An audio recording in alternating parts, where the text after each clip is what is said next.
let's teach you how to make some coffee. First thing first, if the beans are empty in the top of the coffee grinder, go ahead and grab them out of the drawer and fill the coffee grinder all the way to the top. And you can put the bean bag right back where it was.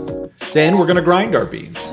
Set it to the second bean setting and hit the start button. If there are already ground beans in the coffee filter, go ahead and dump it out and rinse the filter holder if it's dirty. Then, grab the coffee filter out of the drawer and dump the beans directly into it.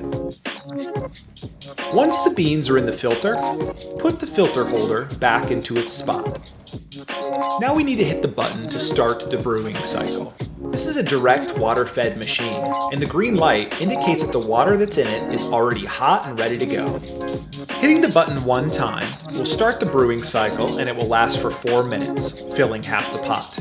You will ultimately need to hit the button twice to fill a full pot. If there's not already a carafe out on the counter, you can grab one from underneath the coffee drawer. It will take about 1.5 pots of coffee to fill a full carafe. Once the carafe is filled up, write the month, date, and time the coffee was made. Enjoy your coffee.